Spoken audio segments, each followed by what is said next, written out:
At some stage in life, we all experience moments where everything seems to spiral beyond our grasp, whether it's losing a job, the end of an important relationship, or simply the overwhelming speed of daily life. These challenges can leave us feeling powerless and drained.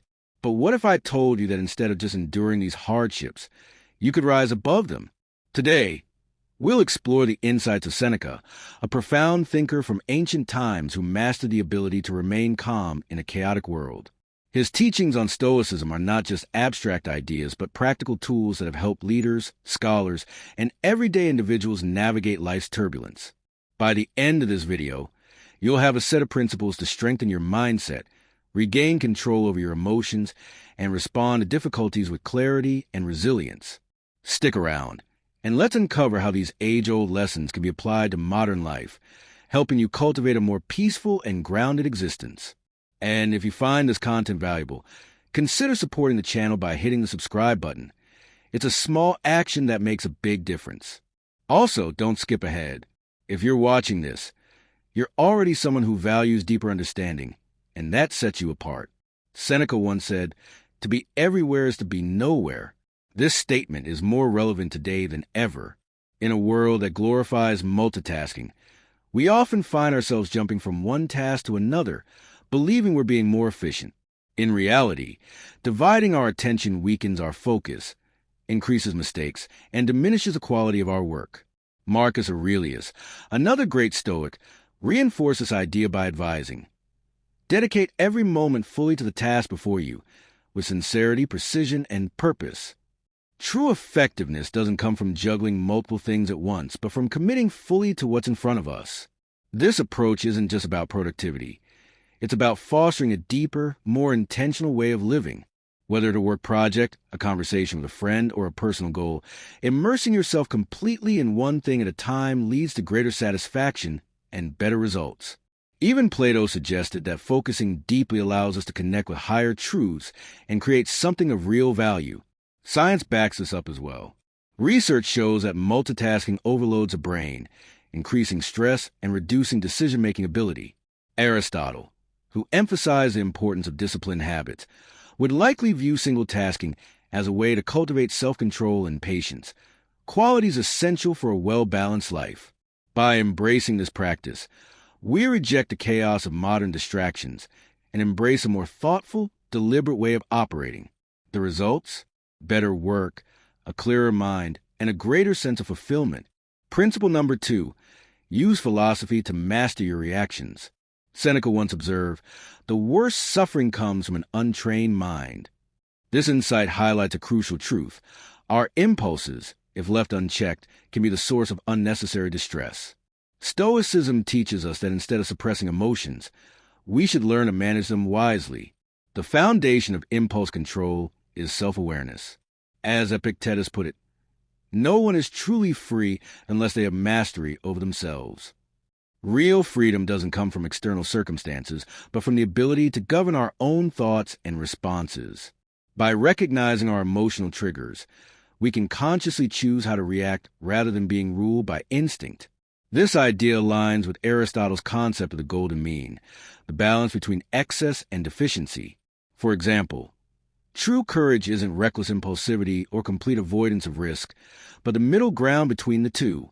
Similarly, managing impulses means finding the balance between emotional suppression and uncontrolled reaction, responding with thoughtfulness rather than impulse.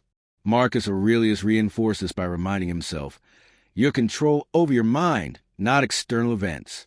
Recognize this, and you will find strength. This mindset encourages us to focus on what we can change, our own reactions, rather than being consumed by external chaos. By consistently questioning our initial responses, we develop the ability to act with wisdom rather than emotion-driven impulse. This doesn't just make us more composed individuals. It aligns our decisions with our values and long-term goals. Practicing philosophy in this way transforms it from an abstract study into a daily practice, allowing us to move beyond short-term gratification and toward a deeper sense of fulfillment. Seneca, a firm believer in preparation, once advised, "Keep in mind all possible misfortunes, exile, torture, war, shipwreck, so that none take you by surprise." While this may seem extreme at first, his point is clear. Anticipating life's hardships equips us to face them with composure. Stoicism emphasizes the power of mental rehearsal, foreseeing potential struggles not to dwell on negativity, but to lessen their impact when they arise. This practice, called premeditatio malorum, the premeditation of evils, allows us to mentally walk through worst-case scenarios, not to instill fear, but to strengthen our ability to navigate adversity with clarity. Athletes train under grueling conditions to prepare for competition, knowing that tough practice builds endurance. Likewise, when we visualize and mentally prepare for difficulties, we condition ourselves to respond with calmness and resolve rather than panic. This mindset shift helps us reframe our daily struggles. When we acknowledge how much worse things could be, our current challenges seem far less overwhelming. Applying this philosophy doesn't mean living in a constant state of worry about potential disasters. Rather, it means acknowledging uncertainty with a level-headed approach. If you're anxious about job stability, for example, instead of letting fear consume you, you can take proactive steps, refreshing your resume, honing new skills, or exploring alternative career paths. This way, should the worst happen, you won't be caught off guard but will be equipped to handle it with confidence. This readiness extends beyond personal concerns to major life transitions, financial instability, loss, or unforeseen setbacks. By cultivating a mindset of preparedness, we not only lessen the initial shock of hardship, but also speed up our ability to recover and adapt. We shift from reacting emotionally to responding strategically. Seneca's wisdom isn't about fixating on doom, but about fostering resilience. It encourages us to approach life not as victims of fate, but as individuals fortified by awareness and adaptability. By training our minds to expect the unexpected, we gain the ability to face any obstacle with strength and composure. Seneca also wrote, "Difficulties strengthen the mind just as labor strengthens the body." This principle forms the core of Stoicism, the belief that intentionally embracing discomfort builds a resilience needed to withstand life's inevitable hardships. At first, this might seem counterintuitive. Why would anyone willingly put themselves in difficult situations? The answer lies in preparation. Just as an athlete pushes their limits in training to perform better in competition, deliberately stepping into challenges strengthens our ability to handle adversity when it arrives. Choosing to engage with difficulty, whether taking on a daunting project, speaking in front of an audience, or simplifying one's lifestyle, teaches us to manage stress and fear. Each time we voluntarily confront discomfort, we expand our personal limits, proving to ourselves that we are capable of more than we thought. Consider someone terrified of public speaking. Instead of avoiding it, they might gradually expose themselves to speaking opportunities, starting small and working up to larger audiences. Over time, what once felt like an insurmountable fear becomes second nature. This practice isn't about needlessly suffering, but about transforming discomfort into growth. In a world that prioritizes convenience and ease, choosing a more difficult path may seem unconventional. Yet, Stoicism invites us to reconsider what true comfort means. Is it simply avoiding struggle? Or is it developing the inner fortitude to handle anything that comes our way? By integrating this mindset into daily life, we also cultivate a deeper appreciation for our present circumstances. When we know we can endure hardship, we can fully enjoy life's simple pleasures with gratitude. Strength isn't built by avoiding difficulties, but by facing them head-on. And when challenges inevitably arise, we can meet them not with fear, but with confidence in our ability to persevere. Every challenge we encounter is proof of our inner strength, often greater than we initially realize. Taking inspiration from Seneca, we should push ourselves to willingly embrace difficulty. Within those struggles, we don't just find obstacles, we uncover the very tools that shape a more resilient and meaningful life. Seneca famously observed that we suffer more in our minds than in reality. This insight highlights how our perception of events often causes more distress than the events themselves. It's easy to fall into the mindset that life happens to us rather than for us. However, Stoicism teaches that how we interpret our experiences has a direct impact on how we navigate them. If we see ourselves as powerless victims of circumstance, we give away our ability to influence our lives. On the other hand, if we view setbacks as lessons, we remain in control. Imagine being passed over for a promotion at work. It's natural to feel disappointed, even wronged. But instead of focusing solely on the loss, what if we saw it as a chance to gain feedback, refine our skills, or pursue an opportunity that aligns better with our goals? Rejecting victimhood doesn't mean ignoring hardship or injustice. It simply shifts our attention from external events to our own response. This small but profound shift changes our outlook. It replaces passive frustration with active growth. Instead of asking, "Why is this happening to me?" we begin to ask, "What can I learn from this? How can I use this experience to improve?"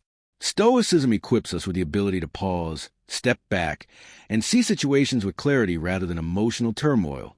While we can't always dictate what happens, we can control how we respond. This shift in mindset not only makes us stronger, but also improves our relationships. When we stop seeing ourselves as perpetual victims, we interact with others from a place of strength and understanding rather than resentment. We take ownership of our emotions and recognize that just as we are responsible for our happiness, others are responsible for theirs. By breaking free from self-victimization, we reclaim our personal power. We recognize that we are not just bystanders in life. We are the ones shaping our story. This is the core of Stoicism, to face reality with wisdom, courage, and resilience. Seneca's advice to withdraw into oneself highlights the profound benefits of solitude. But this doesn't mean isolating ourselves from the world. Instead, it's about creating space for self-reflection and gaining a deeper understanding of who we are.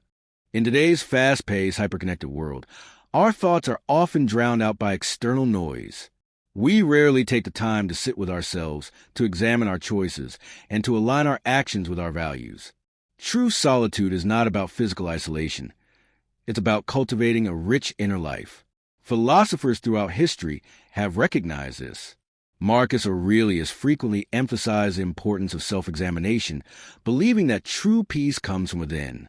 He wrote that no place is as tranquil as one's own soul, suggesting that solitude allows us to step away from distractions and focus on our personal growth. When we embrace moments of solitude, we create room to process emotions, analyze experiences, and ensure that our actions align with our deepest values. This self-awareness is essential for leading an intentional and fulfilling life. Aristotle also spoke of self-reflection as key to achieving eudaimonia, or human flourishing, reminding us that knowing ourselves is fundamental to becoming our best selves. Beyond self-discovery, solitude strengthens our resilience. Epictetus encouraged self-examination as a means to build mental toughness. He argued that spending time alone provides an opportunity to cultivate inner stability, ensuring that we are prepared for life's inevitable struggles. He taught that true peace comes not from external circumstances, but from ordering our minds. Another benefit of solitude is that it enhances our relationships. Taking time alone often deepens our appreciation for others, allowing us to engage in our relationships with greater empathy and patience. Rather than using solitude as an escape from life, Stoicism encourages us to use it as a tool to engage with life more meaningfully. Marcus Aurelius, Seneca, and Epictetus all saw solitude as more than just time alone. They saw it as a way to gain clarity, develop wisdom, and build a life rooted in purpose. The principles of Stoicism aren't just abstract concepts. They offer a practical roadmap for living with greater resilience, wisdom, and fulfillment. Stoicism teaches us how to direct our attention wisely, exercise self-control, prepare for difficulties, and find strength in adversity. It reminds us that we are not passive recipients of fate, but active participants in shaping our experiences. The philosophy does not promise an easy life. Rather, it provides us with the tools to navigate challenges with clarity and composure. Every difficulty presents an opportunity to develop virtues, such as patience, courage, and perseverance. By integrating these ideas into our daily routines, we move beyond mere survival. We cultivate a deeper sense of peace and purpose.